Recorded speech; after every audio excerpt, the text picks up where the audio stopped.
नमस्कार दोस्तों, भारतीय साक्ष्य अधिनियम की सीरीज में सेक्शन नंबर 8 हम लोग पढ़ रहे हैं, जो इंडियन एविडेंस एक्ट 1872 की सेक्शन नंबर 10 की करस्पॉन्डिंग सेक्शन है। और इसकी ब्रांचेज हमने देख ली, इसके इंग्रेडिएंट्स हमने देख लिए, डिटेल में देख लिए हैं, और इसके अंदर जो फ्रेजेज यूज हुई उनको भी हमने कई सारी फ्रेजेज को हम ऑलरेडी देख चुके हैं। देखिए, आप कानून जब जब पढ़ेंगे दोस्तों, तो आप ध्यान रखिए कि जो भी वर्ड आपके सामने कानून को पढ़ते पढ़ते आए, तो उस वर्ड का मीनिंग आपको पता होना चाहिए। चाहे वो मीनिंग आपको यहां से मिले चाहे वहां से मिले, बट आप उस सेक्शन को छोड़कर जब तक मत जाइए जब तक आपको यहां इस सेक्शन में यूज हुए हर शब्द का मतलब, अर्थ आपको पता नहीं चल जाता है। तो आज मैं कुछ वर्ड्स और रह गए हैं यहां पर, जिनके बारे में मैं आज चर्चा करूंगा। जैसे कि यहां पर वर्ड यूज हुआ है reason to believe. Reasonable ground to believe है एक्चुअल में, बट ये कहीं ना कहीं रीजन टू बिलीव से मिलता जुलता है, विश्वास करने का कारण। दूसरा है कि to or more persons. To or more persons, ये सब आप जानते होंगे। कॉन्स्पायर्ड, कॉन्स्पायर्ड का मतलब षड्यंत्र उन्होंने रचा। तो किस बात को कहा जाएगा कि वो षड्यंत्र है? क्योंकि आप देखिए कि ये सेक्शन आपको जब पिक्चर में लानी है तो ये कंडीशन प्रेसिडेंट है। ये कुछ जज साहब को रीजनेबल ग्राउंड्स दिखाने पड़ेंगे ये विश्वास कराने के लिए कि हाँ, दो या दो से अधिक लोगों के बीच में कॉन्स्पिरेसी थी, और conspiracy to commit an offence थी, या to commit an actionable wrong थी। तो यहां पर जो ये वर्ड यूज हुआ है कॉन्स्पायर्ड, ये कॉन्स्पिरेसी से आया है। तो आपको पता होना चाहिए कि कॉन्स्पिरेसी होती क्या है, क्योंकि इस सेक्शन का बेसिक पर्पज है कि कॉन्स्पिरेसी को प्रूव करना है, तो उसके लिए कौन कौन से फैक्ट्स रिलेवेंट होंगे। तो आज की वीडियो में हम देखेंगे कि व्हाट इज कॉन्स्पिरेसी, क्योंकि बिना कॉन्स्पिरेसी के जाने ना तो आप ये टू और मोर पर्सन समझ पाएंगे, ना ही ये टू कमिट एन ऑफेंस समझ पाएंगे, ना ही ये एक्शनेबल रॉन्ग समझ पाएंगे। तो कॉन्स्पिरेसी को समझना काफी जरूरी है। और एक बात ध्यान दीजिए कि जब आप इंडियन एविडेंस एक्ट या भारतीय साक्ष्य अधिनियम पढ़ रहे होंगे, तो कहीं वर्ड यूज हुआ होगा कि प्रूव करना है, कहीं वर्ड यूज हुआ होगा शो करना है, कहीं वर्ड यूज हुआ होगा कि बिलीव करना है, विश्वास करना है।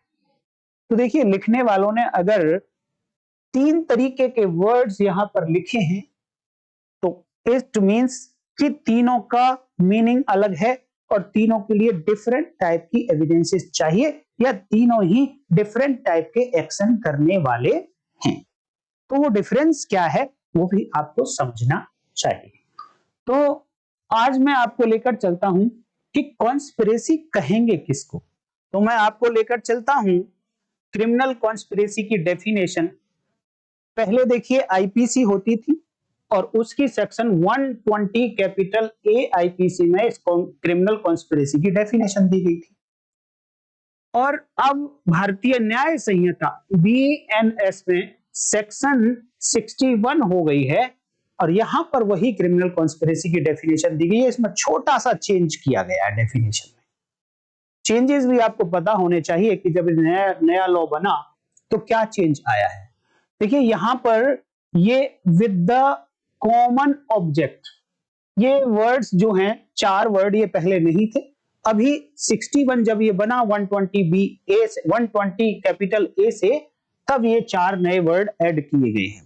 पहली बात आप ये जरूर नोट करिए कि ये हमारा जब इंडियन पीनल कोड बना था वो बना था 1860 में, तो क्रिमिनल कॉन्स्पिरेसी की डेफिनेशन इसके अंदर नहीं थी। इसलिए 120 capital A and 120 capital B, ये दो सेक्शन बाद में ऐड की गई और एक नए चैप्टर में ऐड की गई थी, चैप्टर 5 कैपिटल ए। और ये ऐड हुई 1913 में ऐड हुई है जाकर। और आप एक और बात ध्यान रखिए कि हमारा जो इंडियन एविडेंस एक्ट है वो 1872 में आ गया था और 1872 में इंडियन एविडेंस एक्ट को बनाते हुए कॉन्स्पिरेसी वर्ड यूज कर दिया गया, कॉन्स्पायर्ड वर्ड यूज कर दिया गया, जबकि उसकी डेफिनेशन अभी तक इंडियन पिनल कोड में नहीं थी और ना ही भारतीय साक्ष्य अधिनियम 1872 में थी। तो फिर इसका मीनिंग कहां से निकाला जाता था और क्या मीनिंग होता था, तो बाद में बात कर लेंगे। लेकिन अभी हम बात करते हैं कि सेक्शन 61 अब जब नए एक्ट में बनी है तो इसका मीनिंग क्या है।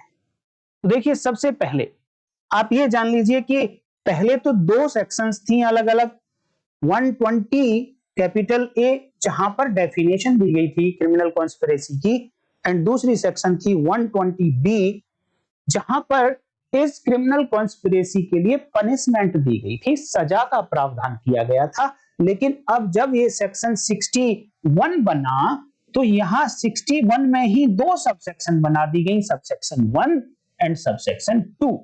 तो जो 61 सबसेक्शन 1 है it is corresponding to section 120 capital A, और जो सेक्शन 61 सबसेक्शन 2 है it is corresponding to section 120 capital B. It means section 61 subsection 1 में क्रिमिनल कॉन्स्पिरेसी की डेफिनेशन एंड सेक्शन 61 सबसेक्शन 2 में क्रिमिनल कॉन्स्पिरेसी की पनिशमेंट। और दोनों ही सेक्शंस को आपको बड़े ही अच्छे से पढ़ना पड़ेगा दोस्तों, क्योंकि ये जॉइंट लायबिलिटी का वन ऑफ द कॉन्सेप्ट्स है। तो जॉइंट लायबिलिटी पर बहुत सारे क्वेश्चंस आते हैं, बहुत सारे ट्रायल होते हैं, प्रैक्टिस और एग्जाम सभी पॉइंट ऑफ व्यू से ये इंपॉर्टेंट क्वेश्चन है। तो पहले जानते हैं आज हम सेक्शन 61 सबसेक्शन 1 ये डेफिनेशन जो बताती है क्रिमिनल कॉन्स्पिरेसी की, तो कहती क्या है। एक और बात आप याद रखिए कि ये डेफिनेशन केवल कॉन्स्पिरेसी की नहीं है, ये डेफिनेशन क्रिमिनल कॉन्स्पिरेसी की है। तो क्या अब यहां से ऐसा भी मीनिंग निकल कर आ रहा है, क्या कॉन्स्पिरेसी सिविल भी हो सकती है, सिविल कॉन्स्पिरेसी भी हो सकती है? आप कमेंट करके बताइए, क्या आपको लगता है कि अगर यहां पर क्रिमिनल कॉन्स्पिरेसी की डेफिनेशन दी गई है तो क्या सिविल कॉन्स्पिरेसी भी होती है? तो आज चलो देखते हैं क्रिमिनल कॉन्स्पिरेसी क्या कहती है। सबसे पहली बात व्हेन, चलो मैं इसको साफ कर देता हूं अभी नहीं तो डिस्टर्ब करेगा ये लिखा हुआ। अब सब सेक्शन 1 कहती है व्हेन 2 और मोर पर्सन्स। तो पहला इंग्रेडिएंट आया कॉन्स्पिरेसी के लिए कि मिनिमम कितने पर्सन्स होने चाहिए, मिनिमम 2 पर्सन्स तो होने ही चाहिए। अब नेक्स्ट क्वेश्चन के मैक्सिमम कितने पर्सन होने चाहिए, there is no limit, 2 or more persons. It means lower limit है नंबर ऑफ पर्सन्स की 2, but there is no upper limit. अब ये 10 भी हो सकते हैं, 50 भी हो सकते हैं, 100 भी हो सकते हैं, 1000 भी हो सकते हैं, नो अपर लिमिट। तो इसीलिए लिखा गया व्हेन 2 और मोर पर्सन्स। अब now question is what is person, क्या ये केवल और केवल नेचुरल पर्सन की बात हो रही है या यहां पर आर्टिफिशियल पर्सन भी हो सकता है? ये कहता है 2 और मोर पर्सन्स एग्री, सहमत हुए, 2 या 2 से अधिक व्यक्ति सहमत हुए, एग्री हुए, दोनों के बीच में कोई एग्रीमेंट हुआ। आगे बढ़ते हैं, when 2 or more persons agree with the common object। यहां ये 2 या 2 से अधिक जो लोग थे ये एग्री तो हुए और एग्री होने के बाद इनका एक कॉमन ऑब्जेक्ट तैयार हो गया, एक पर्पज है जिसको ये अचीव करना चाहेंगे दोनों मिलकर, 2 हैं तो 2 या 2 से ज्यादा हैं तो सभी मिलकर अचीव करना चाहते हैं विद द कॉमन ऑब्जेक्ट। अब देखिए ये जो 4 वर्ड्स हैं ये पहले जब ये डेफिनेशन 120 कैपिटल ए में थी तब वहां पर ये वर्ड्स नहीं थे, अर्थात अगर ये वर्ड्स वहां पर नहीं थे तो सेक्शन के इंग्रेडिएंट कम थे।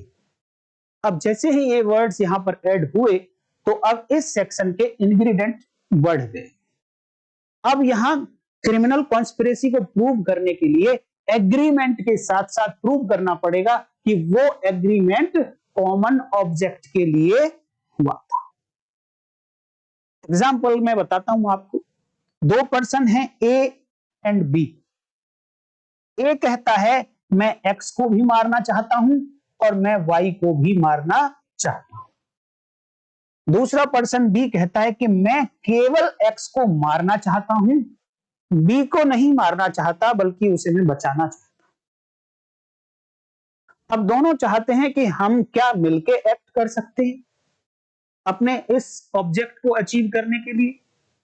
तो कहते हैं हाँ मिलके हम एक्ट कर सकते हैं, लेकिन दोनों में जो मिनिमम कॉमन प्रोग्राम होता है, जो आप पॉलिटिक्स में सुनते होंगे, मिनिमम कॉमन प्रोग्राम, की जब दो पार्टीज की दो पार्टीज होती हैं अलग अलग विचारधारा की होती हैं, लेकिन सरकार बनाने के लिए उनको एक मिनिमम प्रोग्राम बताना होता है जहां पर वो सहमत होते हैं दोनों। तो यहां पर भी कॉमन मिनिमम प्रोग्राम क्या होगा ए का और बी का? वो होगा कि ए भी एक्स को मारना चाहता है, बी भी एक्स को मारना चाहता है, तो दोनों का काम इजी हो जाए, इसलिए ये दोनों एक दूसरे के साथ एग्री करते हैं। लेकिन तय हो गया कि ठीक है हम वाई को नहीं मारेंगे। ए ने कहा ठीक है केवल एक्स को मारेंगे, वाई को नहीं मारेंगे। तो यहां पर एग्रीमेंट हुआ दोनों के बीच में, ए और बी के बीच में, विद कॉमन ऑब्जेक्ट। और इस एग्रीमेंट का कॉमन ऑब्जेक्ट क्या है?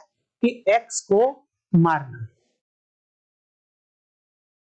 आगे देखिए, to or more persons agree to do और कॉज टू बी डन। करने के लिए, टू डू का मतलब कुछ करने के लिए, और कॉज टू बी डन का मतलब कुछ कराने के लिए। या तो ये सीधे सीधे ये सहमत होते हैं कि हम दोनों मिलकर एक्स को मारेंगे, तो एग्री टू डू। और अगर ये कहते हैं कि नहीं हम पिक्चर में नहीं आना चाहते बट स्टिल एक्स को मारना चाहते हैं, तो ये कहते हैं हम हायर करेंगे गुंडे, दोनों मिलकर हायर करेंगे, उनका खर्चा दोनों मिलकर उठाएंगे और उनसे एक्स को मरवाएंगे। तो वो आएगा cause to be done. Agree to cause to be done. अब क्वेश्चन आता है कि यहां पर एग्रीमेंट हो गया दो या दो से अधिक लोगों के बीच में कि कुछ करना है या करवाना है, लेकिन वो है क्या जिसको करना है करवाना है? सुबह से शाम तक हजारों एग्रीमेंट होते हैं। आप एक सामान भी खरीद के लाते हैं मार्केट से छोटा सा, उसकी पेमेंट करके आते हैं, वो भी एक एग्रीमेंट है। तो वो एग्री किया है, दो लोगों ने एग्री किया है, कुछ करने के लिए किया था। लेकिन क्या सारे ऐसे एक्ट क्रिमिनल कॉन्स्पिरेसी हो जाएंगे? नहीं, वो क्या करने के लिए एग्री हुए उस पर डिपेंड करेगा कि वो एग्रीमेंट क्रिमिनल कॉन्स्पिरेसी में आएगा या नहीं आएगा, आपराधिक षड्यंत्र में आएगा या नहीं आएगा। तो आगे बढ़ते हैं। Two or more persons agree to do an illegal act. Agreement हुआ, क्या करने के लिए एग्रीमेंट हुआ? तो वो है इलीगल एक्ट, अवैध कार्य करने के लिए एग्रीमेंट हुआ था विद ऑब्जेक्ट। तो अब यहां पर जैसे ही दो या दो से अधिक लोग किसी अवैध कार्य को करने के लिए सहमत हुए, देन कॉन्स्पिरेसी हो गई। यह हुआ एक तरीका कॉन्स्पिरेसी करने का। तो जैसे कि मैंने आपको बताया कि भैया जो जो वर्ड्स यहां पर यूज हो रहे हो उनका मीनिंग आपको आना चाहिए। तो यहां पर क्या क्या वर्ड्स यूज हुए? एक तो पर्सन है, एक एग्री है, कॉमन ऑब्जेक्ट है, और दूसरा इलीगल एक्ट। इलीगल है और एक्ट है, दोनों अलग अलग हैं और दोनों का मीनिंग आपको पता होना चाहिए। तो इनमें से कितनी बातों के मीनिंग हम जान गए? पर्सन का मतलब देखिए, चाहे वो नेचुरल पर्सन है और चाहे वो आर्टिफिशियल पर्सन है, वो सब इसमें पर्सन में इंक्लूड होंगे। एग्री का मतलब जो आपने कॉन्ट्रैक्ट एक्ट में एग्रीमेंट पढ़ा होगा, वो एग्रीमेंट है यहां पर। कि मैं कॉन्ट्रैक्ट नहीं कह रहा हूं, एग्रीमेंट कह रहा हूं। देखिए सारे एग्रीमेंट कॉन्ट्रैक्ट नहीं होते, लेकिन हर कॉन्ट्रैक्ट के अंदर एग्रीमेंट होता है। तो एग्रीमेंट तो गलत काम करने के लिए भी हो सकता है, बट वो इसीलिए कॉन्ट्रैक्ट नहीं हो सकता, क्योंकि कॉन्ट्रैक्ट की डेफिनेशन जब आप पढ़ते हैं तो वहां पर लिखा कि उसका जो ऑब्जेक्ट होगा एग्रीमेंट का, वो इलीगल नहीं होना चाहिए, लीगल ऑब्जेक्ट होना चाहिए। और यहां पर देखिए इलीगल एक्ट करने का एग्रीमेंट कर रहे हैं, तो ये वाला एग्रीमेंट कॉन्ट्रैक्ट की कैटेगरी में नहीं आ सकता। अर्थात ए और बी ने एग्रीमेंट किया कि एक्स को मारेंगे, पर्टिकुलर डे पे मारेंगे, इसमें जो खर्चा आएगा उसमें से 50,000 तू देगा और 50,000 मैं दूंगा। अब इन दोनों ने कहा कि ये खर्चा हम पहले इसकी डेथ से पहले ही इकट्ठा कर लेंगे क्योंकि हमें आगे देना है। अब इस डेथ जिस दिन ये मरवाना था उससे एक दिन पहले ए ने अपने 50,000 दे दिए, बी ने अपने 50,000 नहीं दिए। तो क्या अब ये ए इस बी से 50,000 रुपए लेने के लिए सूट फॉर स्पेसिफिक परफॉर्मेंस डाल सकता है? देखिए स्पेसिफिक परफॉर्मेंस के लिए जो सूट पड़ सकता है वो कॉन्ट्रैक्ट के लिए पड़ सकता है, केवल एग्रीमेंट के लिए नहीं। ये एग्रीमेंट है लेकिन कॉन्ट्रैक्ट नहीं है। क्यों नहीं है कॉन्ट्रैक्ट? क्योंकि कॉन्ट्रैक्ट तब होगा जब ये जो पर्पज है इस एग्रीमेंट का वो लीगल हो, बट यहां पर ये इलीगल है। तो यहां पर ये सूट नहीं डाल सकता कि हम दोनों के बीच में ऐसा एग्रीमेंट हुआ था कि एक्स को मारेंगे लेकिन हमने मारा तो नहीं है साहब, हम तो अभी प्रिपरेशन कर रहे थे। प्रिपरेशन पनिशेबल नहीं है, दंडनीय नहीं है तैयारी, तो उसके लिए तो हमें दंड नहीं मिलेगा। लेकिन क्योंकि कॉन्ट्रैक्ट हुआ था हम दोनों के बीच में, तो बी को बोलो कि वो 50,000 रुपए जमा करे, ऐसा नहीं हो सकता भैया, क्योंकि एग्रीमेंट बहुत बड़ा सर्कल है और इसके अंदर कॉन्ट्रैक्ट एक छोटा सर्कल है।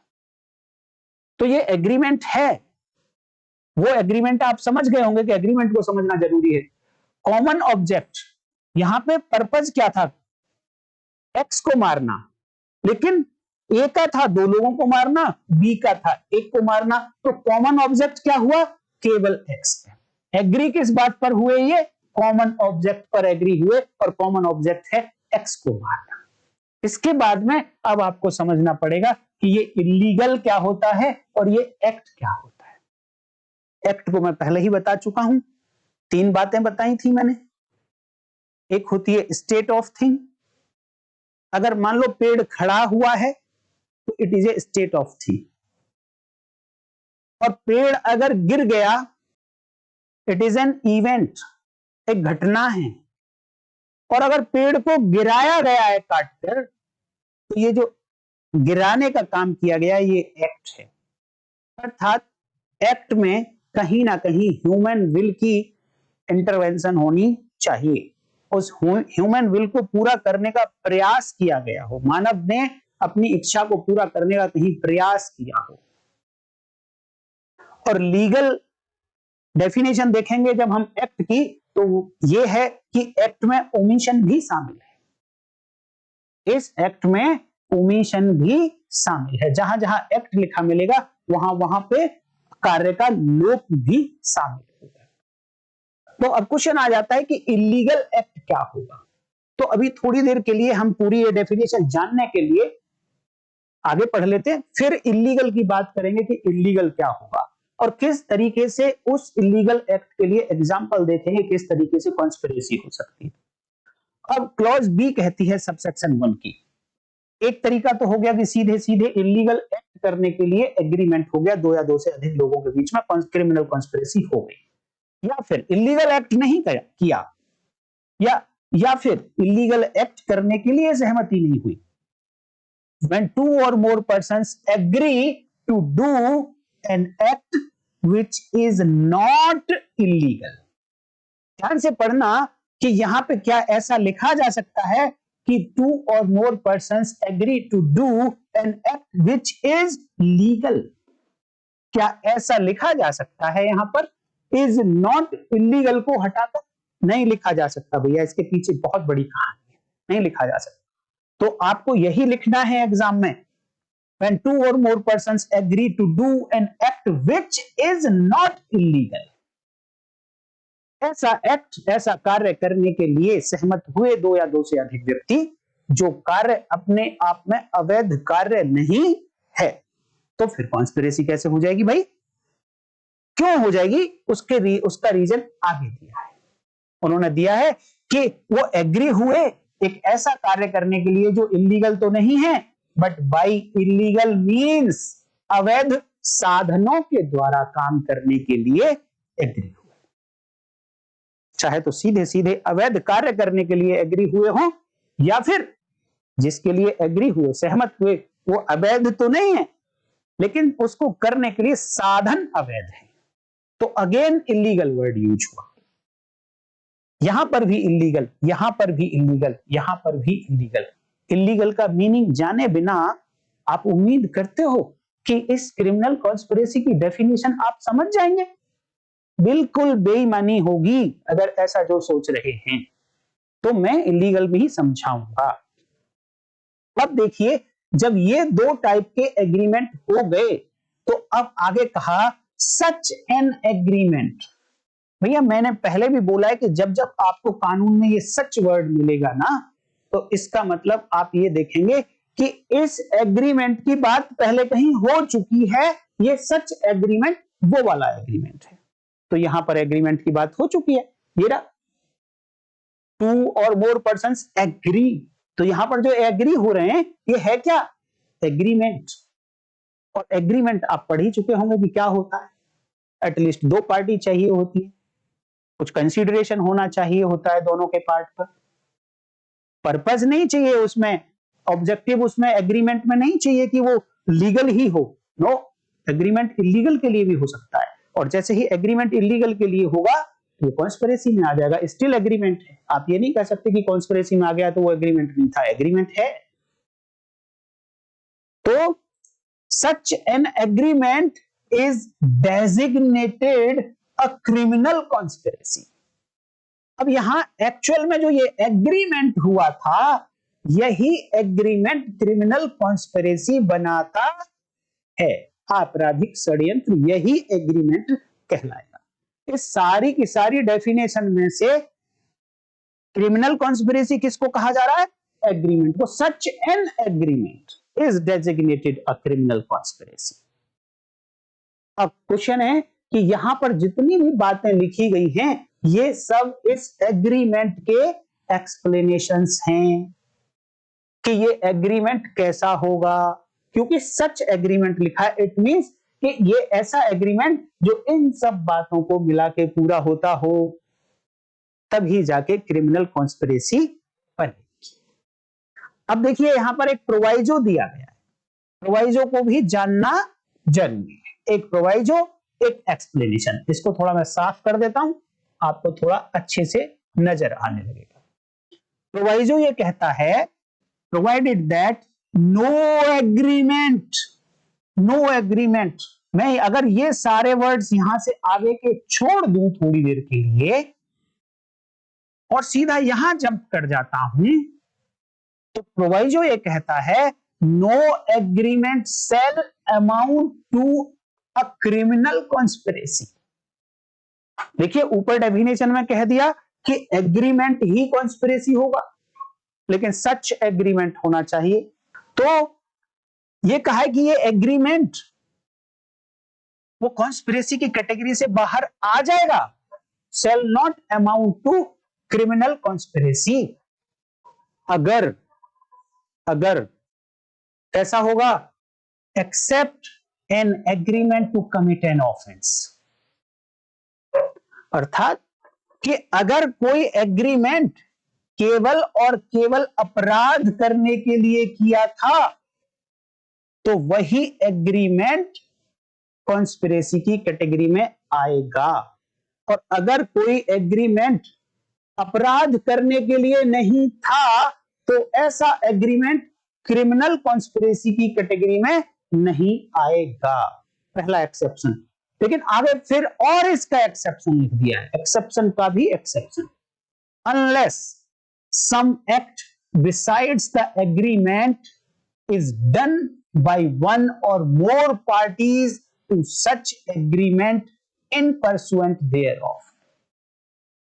पहली बात देखिए, बहुत ध्यान से आपको प्रोवाइजो को पढ़ना चाहिए। और प्रोवाइजो को पढ़ने का तरीका यह होता है कि पहले जो मेन प्रोविजन था ऊपर वाला, कोई सिचुएशन उसमें स्क्वायरली फॉल करती हो। ध्यान से सुन लेना, प्रोवाइजो को पढ़ने का तरीका बता रहा हूं। कोई भी सिचुएशन सबसे पहले इस प्रोवाइजो का जो मेन प्रोविजन है उसमें स्क्वायरली फॉल करती हो, पूर्णतया उसमें समाहित होनी चाहिए। जब उसमें समाहित हो जाएगी देन अब प्रोवाइजो पर जाएंगे और फिर चेक करेंगे कि क्या ये एक्सेप्शन में फॉल करती है, प्रोवाइजो में लिखी हुई बातों में फॉल करती है। तो यहां पर पहले एक प्रोवाइजो और फिर उस प्रोवाइजो का भी एक फर्दर प्रोवाइजो है यहां पर, unless some act besides the agreement. कोई भी सहमति जो एग्रीमेंट हुआ दोनों के बीच में, वो अगर एक अपराध करने के लिए नहीं है तो वो क्रिमिनल कॉन्स्पिरेसी कैटेगरी में नहीं आएगा। और कब तक नहीं आएगा, वो कह रहे हैं कब तक नहीं आएगा, अर्थात वो भी आ सकता है। वो जब आएगा कि जब सम एक्ट बिसाइड्स द एग्रीमेंट, इस एग्रीमेंट से अलग कोई act, overt act is done, कोई इस एग्रीमेंट से हटकर कोई एक्ट कर दिया हो। जैसे कि पिछले एग्जांपल में लें तो ए एंड बी ने सिर्फ एग्रीमेंट किया कि यस हम एक्स को मारेंगे, एग्रीमेंट हुआ है।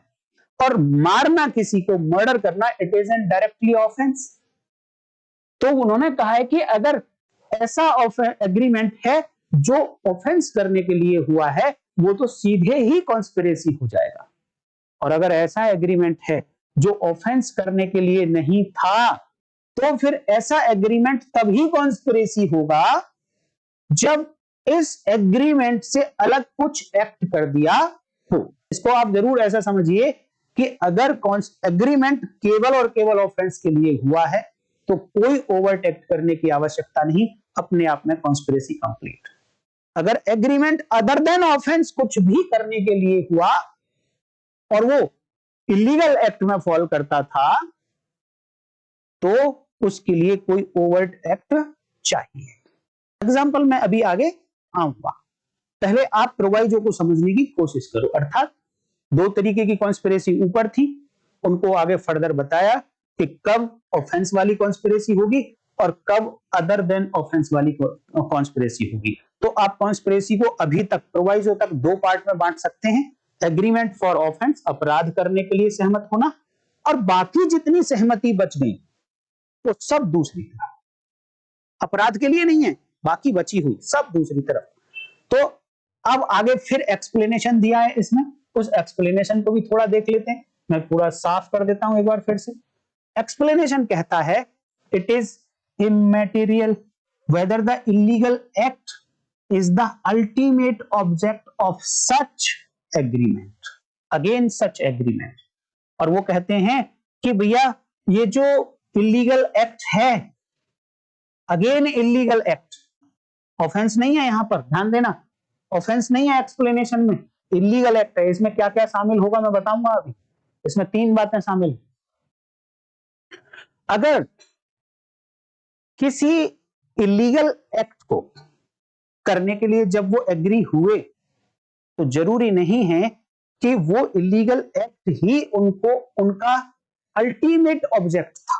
अल्टीमेट का मतलब लास्ट, जो कुछ वो अचीव करना चाहते थे, उनका जो पर्पज था, वो जरूरी नहीं है कि वो लास्ट पर्पज ही हो, अल्टीमेट ऑब्जेक्ट ही हो। वो हो सकता है कि ये एक इलीगल एक्ट इंसिडेंटल भी हो, बीच में पैदा हो गया, mere incidental to that object. ये हुई सेक्शन 61 सबसेक्शन 1, जहां पर क्रिमिनल कॉन्स्पिरेसी की डेफिनेशन दी गई। अब आपको जानना पड़ेगा इलीगल क्या होता है, क्योंकि एग्रीमेंट हो रहा है इलीगल एक्ट करने के लिए। तो कौन कौन से एक्ट इलीगल होंगे वो आपको पता होना चाहिए, और वो इसलिए भी पता होना चाहिए कि जो आप एक्ट कर रहे हैं कहीं वो इलीगल तो नहीं। आपको पता ही नहीं है कि इलीगल क्या होता है, लेकिन आप करे जा रहे हैं, वो एक्ट करे जा रहे हैं। कहीं जाकर पता चलेगा, जब आप डेफिनेशन पढ़ लेंगे इलीगल की, तो पता चलेगा कि तो आप तो इलीगल कर रहे थे। तो इसलिए आपको पता होना चाहिए कि इलीगल क्या होगा। तो मैं अब आपको लेकर चलता हूं वर्ड इलीगल की डेफिनेशन पर। और इलीगल की डेफिनेशन पहले अगर हम आईपीसी की बात करें तो सेक्शन 43 में दी गई थी। इस पर भी मैंने ऑलरेडी वीडियो बनाई हुई है, लेकिन वो सेक्शन 43 की है। आज की डेट में भारतीय न्याय संहिता की बात करें तो सेक्शन 2 उसकी सब सेक्शन 1 और क्लॉज 15 में इलीगल की डेफिनेशन दी गई है। और इलीगल के साथ साथ लीगली बाउंड टू डू की भी डेफिनेशन दी गई है।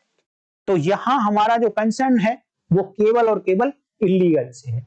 और आप इस इलीगल को समझ गए तो बहुत सारे सेक्शंस के बारे में आप समझ जाएंगे।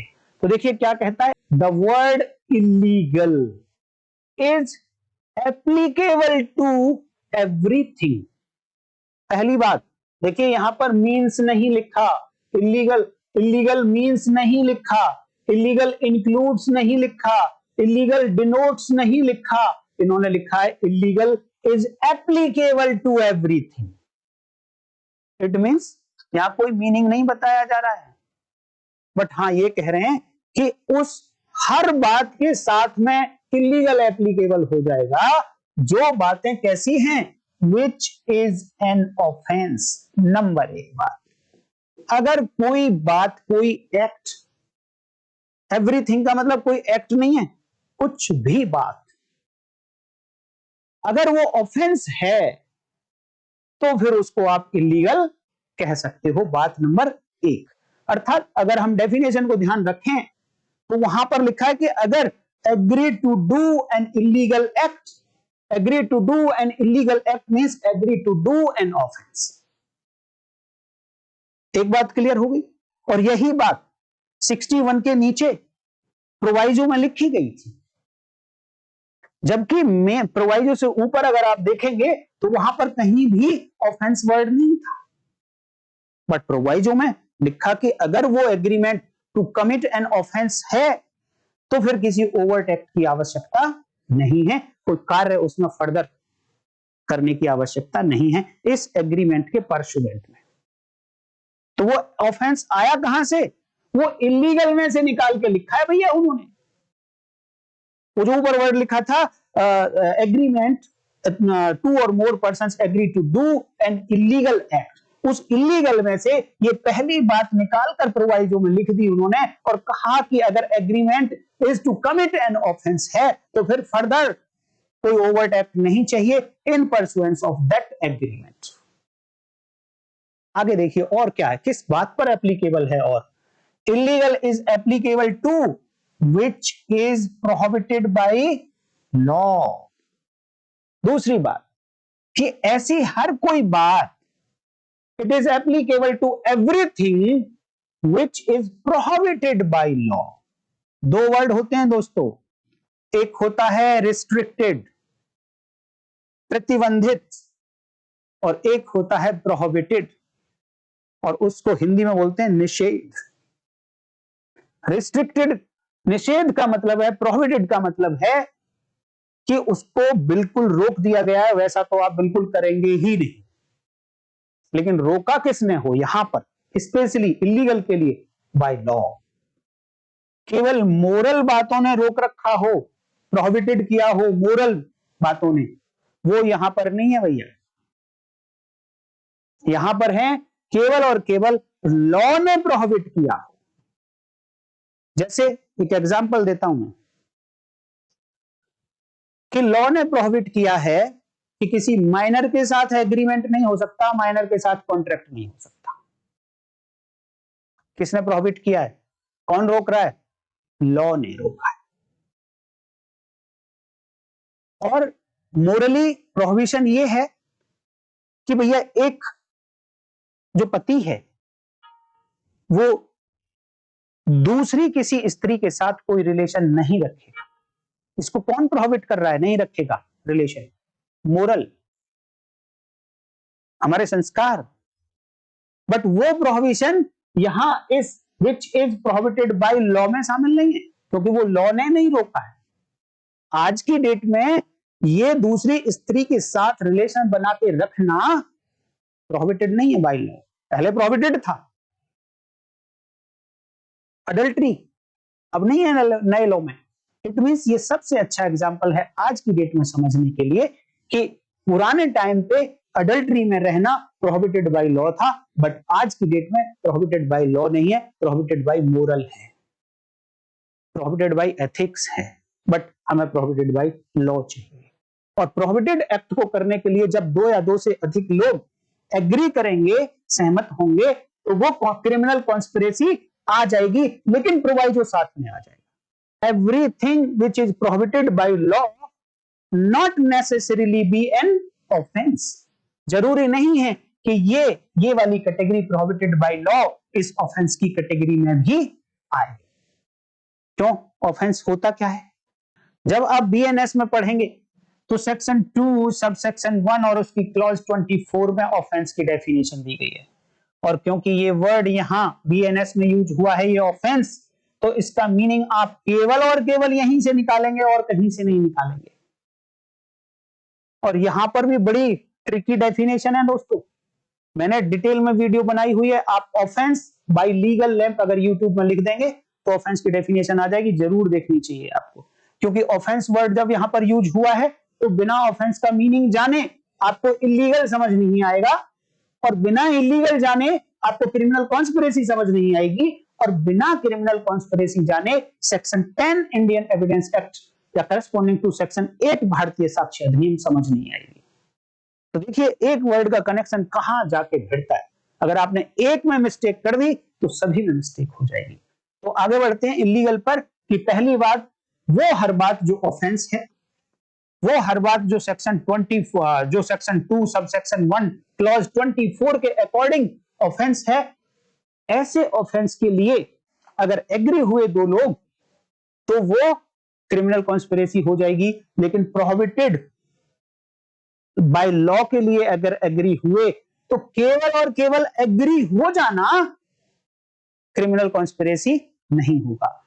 एग्रीमेंट हो गया, agreement to do an illegal act हो गया, स्टिल क्रिमिनल कॉन्स्पिरेसी नहीं है, बिकॉज प्रोवाइजो कहता है कि अगर एग्रीमेंट अदर देन ऑफेंस था तो ये prohibited by law other than offence है।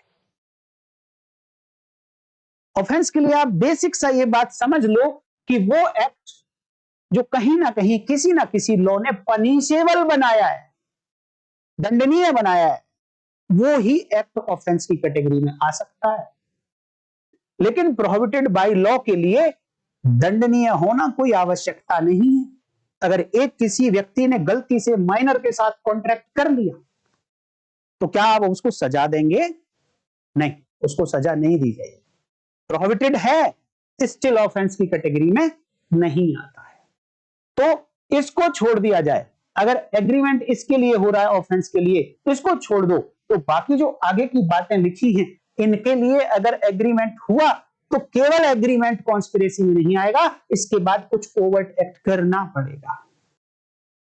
तीसरी बात, illegal is applicable to everything which furnishes ground for a civil action. आपने जब सेक्शन 8 पढ़ी होगी तो वहां पर लिखा था 2 or more persons conspired to commit an offense और an actionable wrong। ये जो है सिविल एक्शन, ये एक्शनेबल रॉन्ग है। ऐसा कुछ भी करना जो सिविल एक्शन के लिए ग्राउंड क्रिएट कर देता हो, सिविल एक्शन के लिए ग्राउंड क्रिएट कर देता हो, ऐसा कुछ भी करना वो एक्शनेबल रॉन्ग है जो सेक्शन 8 में यूज हुआ है।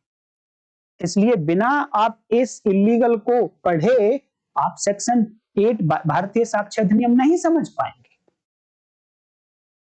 तो अब क्वेश्चन आता है कि ये क्या तीसरा जो फ्रेज आया, क्या ये 2 नंबर और 1 नंबर से अलग है?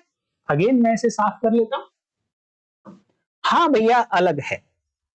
1 नंबर में ऑफेंस है, 2 नंबर में प्रोहिबिटेड बाय लॉ है, और 3 नंबर में ऐसा कुछ है जो सिविल एक्शन के लिए, टॉर्ट के लिए ग्राउंड क्रिएट कर देता है या सिविल एक्शन के लिए, सिविल सूट के लिए ग्राउंड क्रिएट कर देता है।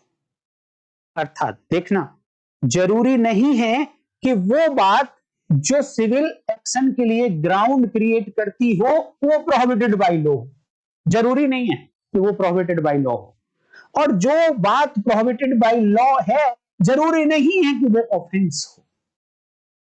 इसलिए तीन बात अलग अलग है। अब इनको आप कॉन्स्पिरेसी सेक्शन 61 सबसेक्शन 1 से कनेक्ट करिए। जब दो या दो से अधिक लोग एग्री हुए, इस बात के लिए एग्री हुए, ऐसा काम करने के लिए एग्री हुए कि उनके काम से किसी को सिविल सूट डालने का कॉज ऑफ एक्शन मिल जाएगा, तो ये एग्रीमेंट अभी तक केवल और केवल एग्रीमेंट क्रिमिनल कॉन्स्पिरेसी की डेफिनेशन में नहीं आएगा, बट कहीं ना कहीं सिविल कॉन्स्पिरेसी की डेफिनेशन में आ जाएगा।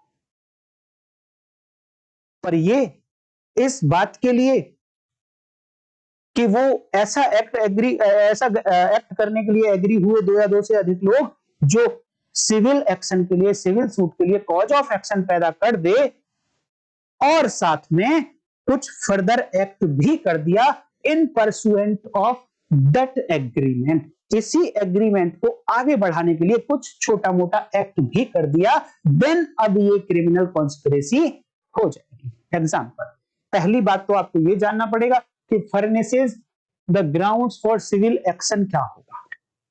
वो ऐसा कौन सा एक्ट है जो सिविल एक्शन के लिए ग्राउंड खड़ा कर दे लेकिन प्रोहिबिटेड बाय लॉ ना हो। देखिए, एक लैंडलॉर्ड है ए, इसने अपना मकान दिया किराए पर बी को, और इसको कहा कि मैंने तो कंसीडरेशन तुम्हें दिया अपना मकान, तुम मुझे कंसीडरेशन दोगे 10,000 रुपए पर मंथ। छोटा सा है बेचारे का, तो कहता है 10,000 रुपए पर मंथ आप मुझे दे देना, ये रेंट हो गया। अब यहां पर बी सी के साथ एग्रीमेंट करता है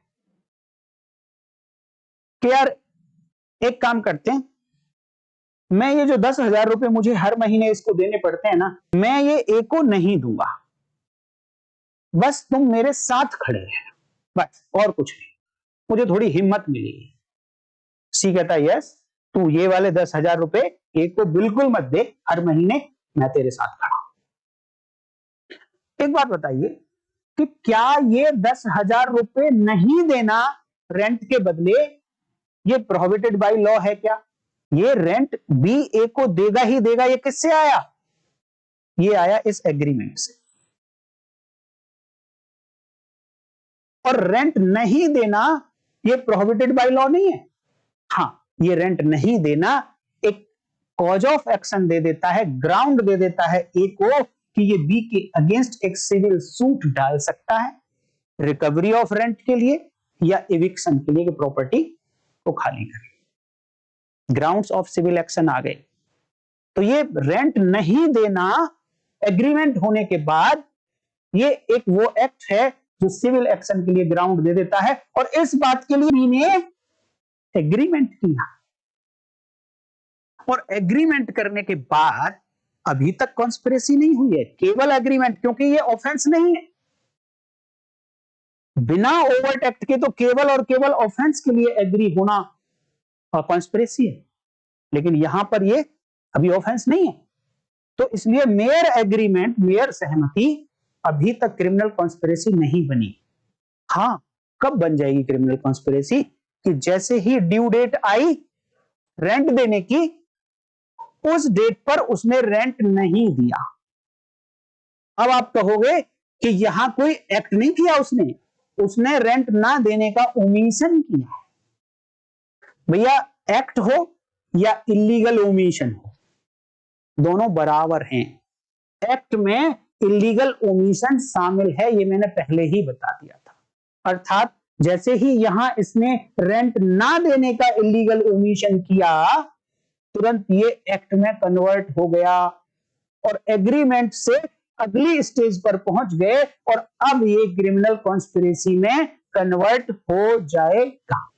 अब यहां पर देखिए मजेदार बात, देखिए कितनी बेहतरीन बात निकल कर आती है कि अगर बी अकेला सोचता रहता है मन ही मन में कि मैं ए को रेंट नहीं दूंगा, अकेला सोच रहा है बी मुझे रेंट नहीं देना, अगले महीने रेंट नहीं देना, नहीं देना, तो क्या कोई ऑफेंस हुआ? नहीं हुआ। बी ने जब ड्यू डेट आई अगले महीने तो रेंट दिया भी नहीं, ओवरडेप्ट भी कर दिया, क्या ऑफेंस हुआ? नहीं हुआ। सिविल एक्शन है, अभी तक कोई ऑफेंस नहीं हुआ, इसके लिए पनिशमेंट का प्रावधान नहीं है, दंड का प्रावधान नहीं है, इसलिए ऑफेंस नहीं है। लेकिन जैसे ही इस काम के लिए दो लोगों ने एग्रीमेंट किया, अब वो ऑफेंस बन गया भैया। देखिए इसका मतलब आप लोग अगर पब्लिक भी हैं तो भी आपको ये इलीगल समझ में आना चाहिए कि इलीगल एक्ट के लिए आपने एग्रीमेंट कर लिया और उसमें कोई एक्ट कर दिया तो क्रिमिनल कॉन्स्पिरेसी हो गई, और क्रिमिनल कॉन्स्पिरेसी अपने आप में एक ऑफेंस है जो 120 कैपिटल बी आईपीसी कहती थी और आज सेक्शन 61 सबसेक्शन 2 कहती है। क्रिमिनल कॉन्स्पिरेसी अपने आप में ऑफेंस है, तो आप कहीं ऐसी गलती मत कर जाइए। आपको पता होना चाहिए कि इलीगल क्या होता है। तो इलीगल में तीन बातें: offence prohibited by law which furnishes the grounds for civil action, और इसके लिए एग्रीमेंट हुआ तो कोई ओवर्ट एक्ट की जरूरत नहीं, इसके लिए एग्रीमेंट हुआ तो मेयर एग्रीमेंट कॉन्स्पिरेसी नहीं होगा, इसके लिए ओवर्ट एक्ट करना पड़ेगा एग्रीमेंट के बाद, एग्रीमेंट के परसुएंट में। इसके लिए भी अगर एग्रीमेंट हुआ तो भी केवल एग्रीमेंट कॉन्स्पिरेसी नहीं, इसके लिए भी कोई ओवर्ट एक्ट करना पड़ेगा इन परसुएंस ऑफ दैट एग्रीमेंट, तब जाकर ये इलीगल एक्ट होगा और क्रिमिनल कॉन्स्पिरेसी बन जाएगा। केवल इलीगल एक्ट हो जाना, दो या दो लोग सहमत हो जाएं, केवल क्वेश्चन आ जाए आपके पास कि दो या दो से अधिक लोग इलीगल एक्ट करने के लिए सहमत हो गए तो क्या ये क्रिमिनल कॉन्स्पिरेसी हो गई? नो, बिल्कुल नहीं। इसका कुछ पार्ट क्रिमिनल कॉन्स्पिरेसी हुआ और कुछ पार्ट क्रिमिनल कॉन्स्पिरेसी नहीं। प्रोहिबिटेड के लिए अगर मैं इसे आपको समझाने की कोशिश करूं तो इलीगल एक्ट ये ऐसा इतना बड़ा सर्कल है, इसके अंदर तीन पार्ट बने हुए हैं। ये पार्ट है ऑफेंस वाला, ये पार्ट है प्रोहिबिटेड बाय लॉ वाला, और ये पार्ट है furnishes grounds for civil action. तो ये कह देना कि अगर दो या दो से अधिक लोग उन सारी बातों के लिए एग्री हुए जो इस सर्कल के अंदर आती हैं वो कॉन्स्पिरेसी कहलाएंगी, सही नहीं होगा। क्यों? क्योंकि केवल और केवल दो लोग इतनी बातों के लिए सहमत हुए, इतने पोर्शन के लिए, तब ही क्रिमिनल कॉन्स्पिरेसी कहलाएगा। अगर इन दोनों बातों को करने के लिए सहमत हुए तो केवल सहमत होना कॉन्स्पिरेसी नहीं कहलाएगा, उसके लिए साथ में कुछ ओवर्ट एक्ट, कुछ act further in furtherance of agreement करना पड़ेगा। सिमिलरली इस पार्ट के लिए भी अगर एग्री हुए तो केवल एग्री होना कॉन्स्पिरेसी नहीं होगा, इसमें भी इन फर्दरेंस ऑफ एग्रीमेंट कुछ ना कुछ एक्ट करना पड़ेगा। तो ये है इलीगल क्या होगा। मैं उम्मीद करता हूं दोस्तों, देखो मैंने पूरी ताकत लगाई है आपको समझाने के लिए, तो मैं उम्मीद भी करूंगा कि आपको समझ भी आया। तो इतनी सारी बातें हैं जो डेफिनेशन से रिलेटेड है। अब यहां इसकी जो पनिशमेंट दी गई है ना, ये अपने आप में बड़ी इंपॉर्टेंट है। वहां भी बड़ा ट्रिकी खेल है भाई, मैं आपको दिखा देता हूं। अब आपको पढ़ना पड़ेगा पनिशमेंट जानने के लिए सेक्शन 61 और उसकी सब सेक्शन 2 बीएनएस, या फिर आईपीसी की बात करें तो 120 कैपिटल बी। और इसमें दो क्लॉज हैं भैया, और दोनों क्लॉजेस को आप बहुत ध्यान से पढ़ना। इसको आप ऐसे समझना कि जो क्लॉज ए में दिया गया है उसका बचा हुआ पार्ट क्या क्लॉज बी में है। जितनी बातों को क्लॉज ए में पनिशेबल बनाया उससे जो बच गई कॉन्स्पिरेसी, तो बाकी की सारी कॉन्स्पिरेसी क्या क्लॉज बी में पनिशेबल बनाई है। इस एंगल को आप ध्यान में रखते हुए पढ़िए, एक एक शब्द पे ध्यान दीजिए। और यहां देखिए, आपने अगर ऑफेंस की डेफिनेशन नहीं पढ़ी, देखिए बहुत लंबी वीडियो हो रही है, मैं यहां पे ही अगर ऑफेंस बताने लग गया तो फिर तो बहुत ही बड़ा लेक्चर हो जाएगा। तो आप YouTube सर्च बार में लिखो व्हाट इज ऑफेंस और साथ में लीगल लैंप लिख देना, फिर आप वो वीडियो सुन लेना, पुरानी वीडियो लेकिन आपको अच्छे से समझा देगी। अब देखते हैं sub section 2। Whoever is a party to a criminal conspiracy। मैंने फिर बोला है कि जितने भी वर्ड्स यूज होंगे सारे वर्ड्स का मीनिंग आपको पता होना चाहिए। आप देखिए यहां पर लिखा है पार्टी, और कितनी पार्टी? एक पार्टी। लोगों को बड़ा कंफ्यूजन रहता है कि कॉन्स्पिरेसी की सजा एक व्यक्ति को नहीं दी जा सकती। कॉन्स्पिरेसी की सजा एक व्यक्ति को नहीं दी जा सकती। अब डेफिनेशन पढ़ लीजिए, लैंग्वेज पढ़ लीजिए क्या कहती है। वो कहती है whoever is a party। किसकी party? To a criminal conspiracy, क्योंकि क्रिमिनल कॉन्स्पिरेसी में एटलीस्ट 2 या 2 से अधिक लोग होते हैं। इट मींस मिनिमम पार्टी कितनी होंगी? 2, और मैक्सिमम पार्टी कितनी होंगी? कोई लिमिट नहीं है। तो पनिशमेंट किसको दे रहा है सबसेक्शन 2? एक पार्टी, अकेली पार्टी को। यहीं से आपका जवाब आना चाहिए कि भैया क्रिमिनल कॉन्स्पिरेसी में अकेले व्यक्ति को सजा मिल सकती है, लेकिन पहले आप कॉन्स्पिरेसी प्रूव कर दीजिए। और कॉन्स्पिरेसी प्रूव करने का मतलब 2 या 2 से अधिक लोगों ने एग्रीमेंट तो किया था। अब उनमें से एक मिला है, एक नहीं मिला, एक मर गया है, एक जिंदा है, ऐसी बहुत सारी सिचुएशन हो सकती है।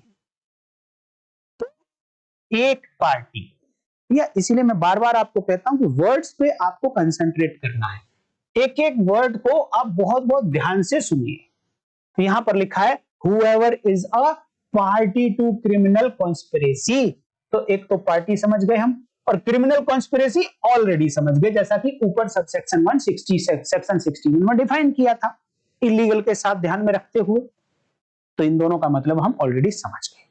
तो आपको यह चेक करना है कि जब किसी व्यक्ति को सजा देंगे तो आपको पहले यह चेक करना होगा कि क्या कोई क्रिमिनल कॉन्स्पिरेसी थी, और जिस व्यक्ति पर आरोप है क्या वो व्यक्ति इस क्रिमिनल कॉन्स्पिरेसी का पार्टी था। सबसेक्शन 10 इंडियन एविडेंस एक्ट या सबसेक्शन 8 भारतीय साक्ष्य अधिनियम में आपने लास्ट में पढ़ा था कि ये फैक्ट्स, कुछ भी कहा, कुछ भी बोला, कुछ भी किया, कुछ भी लिखा, ये रेलेवेंट होंगे किस बात के लिए? इस बात को प्रूव करने के लिए कि such person was a party to this conspiracy, such party, this party. तो भाई शब्दों को बड़ा सोच समझ के लिखा है कानून बनाने वालों ने।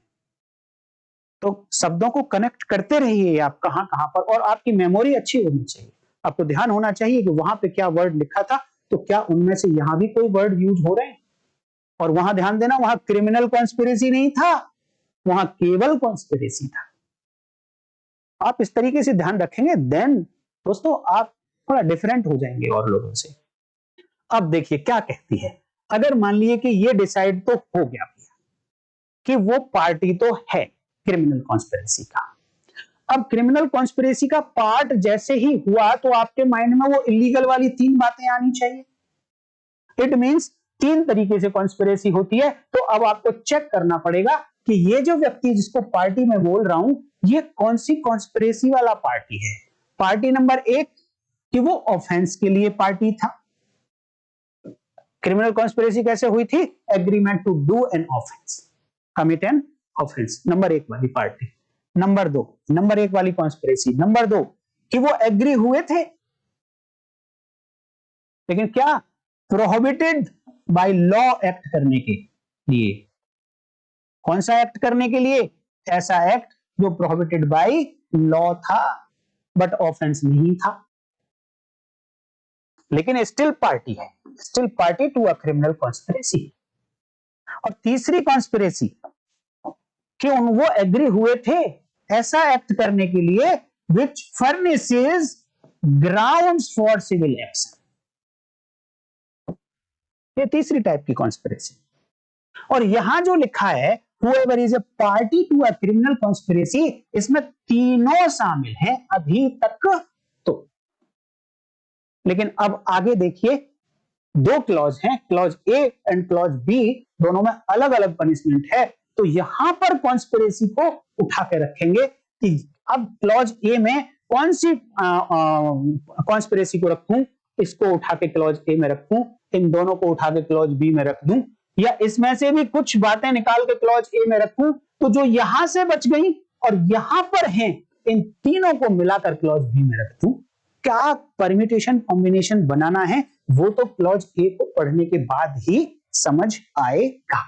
तो देखिए क्या कहती है क्लॉज ए, कहती है कि whoever is a party to a criminal conspiracy to commit an offense, to commit an offense, अर्थात ये पहले वाली कॉन्स्पिरेसी की बात कर रहा है, लेकिन फर्दर ऑफेंस को एक्सप्लेन किया है। सारे ऑफेंसेस नहीं लिए इन्होंने, ऑफेंस को फर्दर एक्सप्लेन किया और कहा है कि टू कमिट एन ऑफेंस, कैसा offence, such offence punishable with death, एक टाइप का ऑफेंस, यानी ऑफेंसेस को भी आगे भैया फर्दर डिवाइड कर दिया इन्होंने। और देखो, और ये जो ऑफेंसेस को फर्दर डिवाइड किया है, इनमें से कुछ कैटेगरी ए में है और बाकी जो बच गई, कुछ ऑफेंसेस वाली और कुछ ये वाली, वो सब बी में है। क्या, तो मैं क्या लगा रहा हूं, क्वेश्चन मार्क लगा रहा हूं अभी मैं आपसे ही पूछूंगा। तो उन्होंने कहा है कि ऐसे ऑफेंसेस की कॉन्स्पिरेसी की है जिन ऑफेंसेस में सजा डेथ है, या जिन ऑफेंसेस में सजा लाइफ है, या फिर तीसरी सजा rigorous imprisonment for a term of 2 years और अपवर्ड। ये जो तीसरी पनिशमेंट है ना भाई, ये आपको कंफ्यूज करेगी, इसलिए मैं इसको समझाने के लिए बोर्ड को फिर से साफ कर लेता हूं। तो क्लॉज ए में 3 टाइप की पनिशमेंट दी गई है, क्योंकि ऑफेंस हर वो एक्ट होगा जिसके लिए कोई ना कोई पनिशमेंट निर्धारित की है किसी भी एक्ट ने। तो पनिशमेंट तो कुछ भी हो सकती है, पनिशमेंट तो केवल फाइन भी हो सकती है, पनिशमेंट तो 1 महीने की भी हो सकती है, 6 महीने की, 2 साल की, 7 साल की, लाइफ इंप्रिजनमेंट, डेथ इंप्रिजनमेंट। तो क्लॉज ए में कौन सी है? और दूसरी बात, आपने पढ़ा होगा कि either type of punishment, 2 type की पनिशमेंट होती है, एक होती है रिगरस इंप्रिजनमेंट, सश्रम कारावास, और दूसरी होती है सिंपल इंप्रिजनमेंट, जो सश्रम नहीं होती है, बिना श्रम के कारावास होती है। इन क्लासिफिकेशंस को ध्यान में रखना, देन आप क्लॉज ए पढ़ना तो कंफ्यूज नहीं होंगे, अदरवाइज तीसरी बात में कंफ्यूज हो जाएंगे। तो ऑफेंस ऐसा, नंबर 1 डेथ पनिशमेंट हो जिसमें, नंबर 2 लाइफ हो, लेकिन नंबर 3 में 2 बातें, एक बात समझने से काम नहीं चलेगा, नंबर 3 कैटेगरी में 2 बातें। नंबर 1 रिगरस होनी चाहिए, रिगरस का मतलब सश्रम कारावास, कठोर कारावास होना चाहिए। 2 चीज छोड़ दीजिए आप, डेथ नहीं है छोड़ दो, लाइफ इंप्रिजनमेंट नहीं है छोड़ दो, और रिगरस भी नहीं, तो क्या कैटेगरी ए में आएगी वो कॉन्स्पिरेसी? नहीं आएगी। कॉन्स्पिरेसी को कैटेगरी ए में लाने के लिए, सबसेक्शन 2 और उसकी क्लॉज ए में लाने के लिए, या तो डेथ हो, या लाइफ इंप्रिजनमेंट हो, या फिर रिगरस इंप्रिजनमेंट हो, कठोर कारावास हो। पहली कंडीशन देखनी है कठोर कारावास हो, फिर दूसरी कंडीशन देखनी है प्लस वो एटलीस्ट 2 साल की हो, या 2 से फिर ज्यादा हो, ऐसे लगा। अर्थात 2 साल तक की सजा के ऑफेंसेस, 2 से ज्यादा की सजा के ऑफेंसेस, लोग केवल इतना ही याद रखते हैं, उसके साथ में इस रिगरस को याद नहीं रखते हैं। कंडीशन ये है कि पहले रिगरस चेक करेंगे, पहले कठोर है या साधारण है, और दोनों भी होती हैं, कभी कभी कठोर दे दो, वहां पर लिखा होता है प्रावधान में कि या तो कठोर या फिर सिंपल साधारण कारावास, तो भी क्लॉज ए एप्लीकेबल हो जाएगी, क्योंकि दोनों में से एटलीस्ट मुझे एक तो चाहिए ही चाहिए रिगरस। तो क्या कंडीशन तीसरी, कि रिगरस इंप्रिजनमेंट हो और 2 साल या 2 साल से अधिक की हो। अब मैं आपको एक एग्जांपल, कि एक पनिशमेंट है। अब आपको ना, अगर जो थोड़ा पढ़े हुए हैं वो क्या सोचेंगे कि जिन ऑफेंसेस में पनिशमेंट 2 साल की या 2 साल से अधिक की है तो वो क्लॉज ए में आ जाएंगे।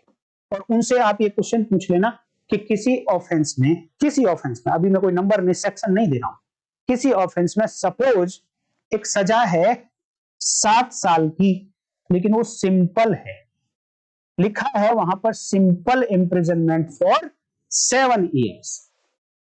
ऐसा अपराध करने के लिए 2 या 2 से अधिक व्यक्ति एग्री हुए तो कॉन्स्पिरेसी तो हो गई, क्योंकि ऑफेंस के लिए एग्री हुए, कॉन्स्पिरेसी हो गई। तो अब ये कॉन्स्पिरेसी ये क्लॉज ए में पनिशेबल होगी या क्लॉज बी में पनिशेबल होगी? आप सोचोगे कि क्लॉज ए में 2 साल या 2 साल से अधिक वाली हैं तो आप इसको उठाकर क्लॉज ए में पनिशेबल बता दोगे, लेकिन ये आंसर आपका गलत हो जाएगा, क्योंकि क्लॉज ए में पनिशेबल बताने के लिए पहले रिगरस चेक करना।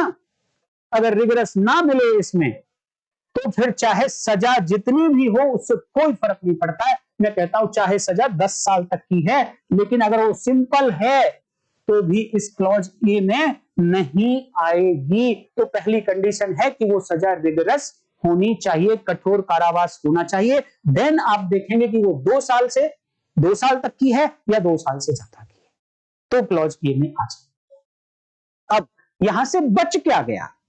देखिए, डेथ वाली पनिशमेंट में रिगरस का कोई लेना देना नहीं, लाइफ इंप्रिजनमेंट में रिगरस का कोई लेना देना नहीं। इन दोनों को छोड़ने के बाद जितनी भी पनिशमेंट बच गई उनमें से रिगरस छांटना है। तो अब यहां पर बच के आ गया।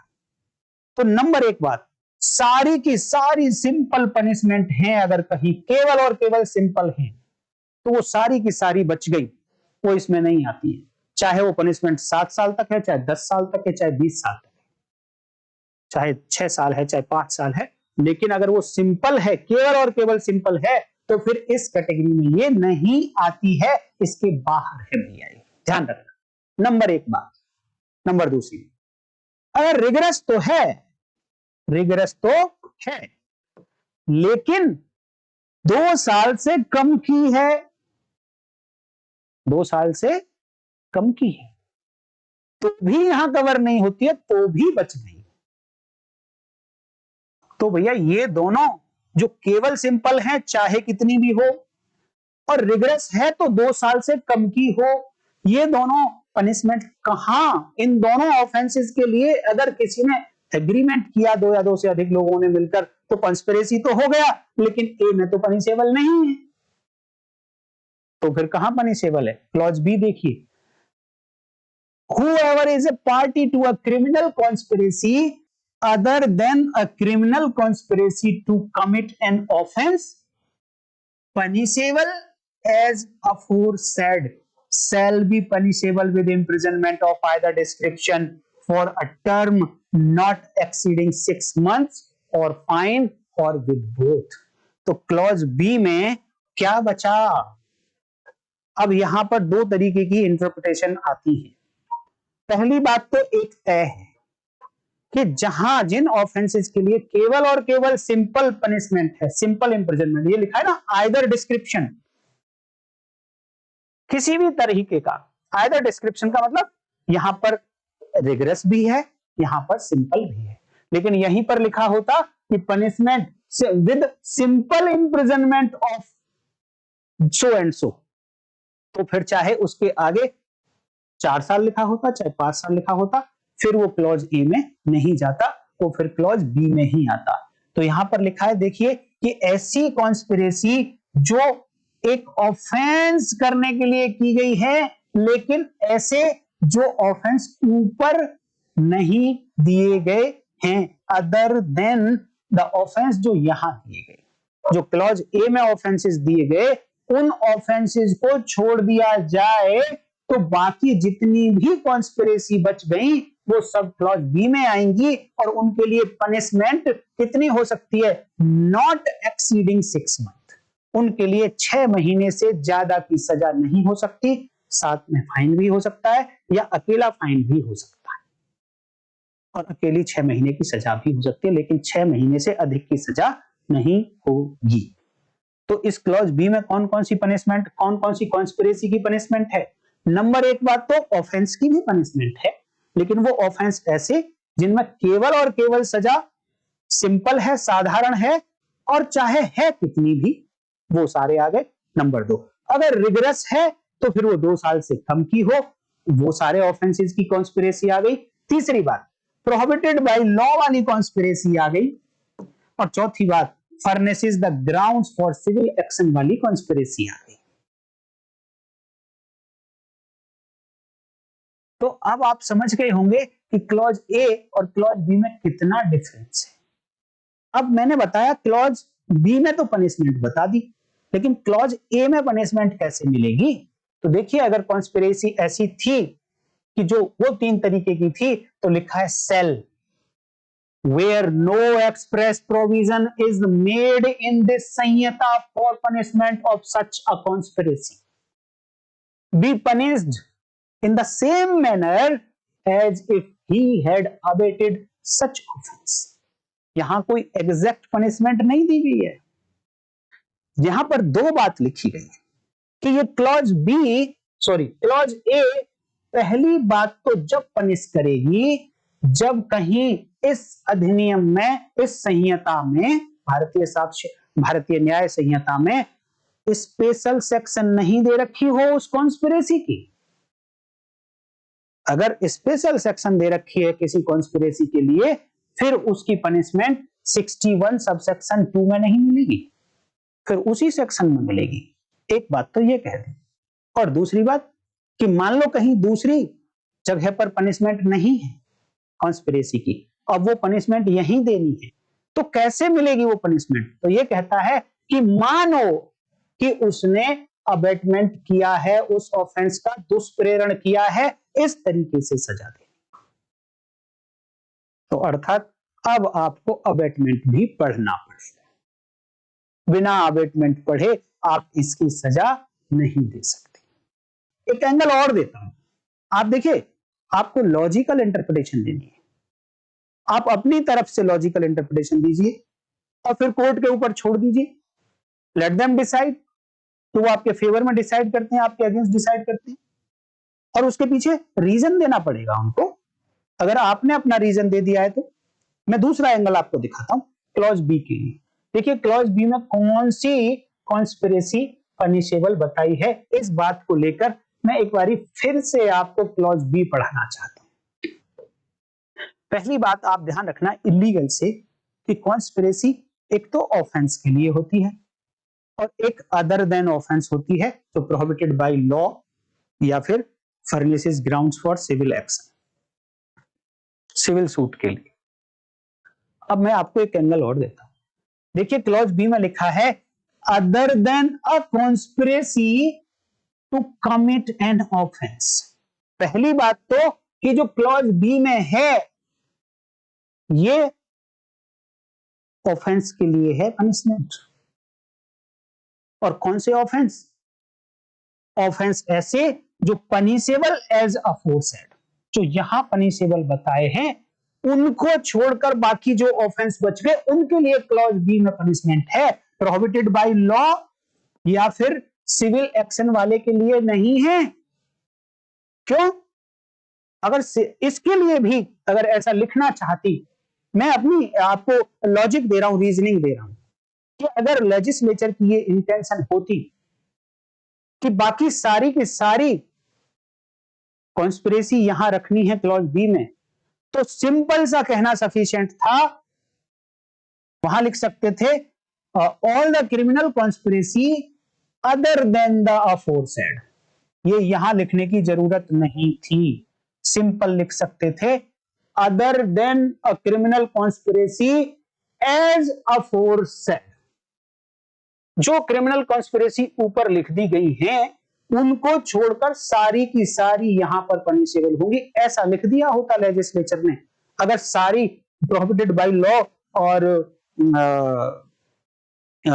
Furnishing of furnishes grounds for civil action वाली कॉन्स्पिरेसी को भी यहां पर शामिल करना चाहते थे, लेकिन उन्होंने ऐसा नहीं लिखा।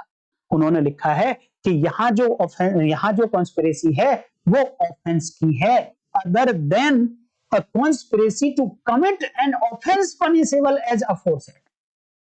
यानी ऑफेंस की है, लेकिन जो ऊपर बता दिए गए उनको छोड़ के बाकी ऑफेंसेस की है, लेकिन स्टिल ऑफेंस। आप इस एंगल से भी पढ़ते देखिए।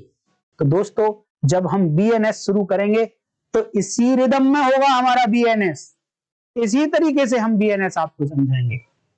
लेकिन अभी टाइम कम है मेरे पास, तो मैं बीएनएस, बीएनएसएस, बीएसए तीनों इकट्ठे नहीं चला सकता हूं। अभी बीएसए ही पढ़ रहे हैं, तो साथ साथ में जो कॉन्सेप्ट रहेंगे जिनको पढ़ना जरूरी होगा बीएनएस के, वो भी हम पढ़ लेंगे। अबेटमेंट में भी बहुत बेहतरीन वीडियो है दोस्तों, ऑलरेडी वैसे मैंने बनाई हुई है पुराने के हिसाब से। आपको नई देखनी है तो अभी देख लेना, कल बात करेंगे। पुरानी देखनी है तो आप लिख दीजिए abetment by legal land, YouTube में आ जाएगी, देखना, बहुत बेहतरीन वीडियो है। तो आज की वीडियो में इतना ही। नमस्कार, कल फिर मिलेंगे, तब तक के लिए जय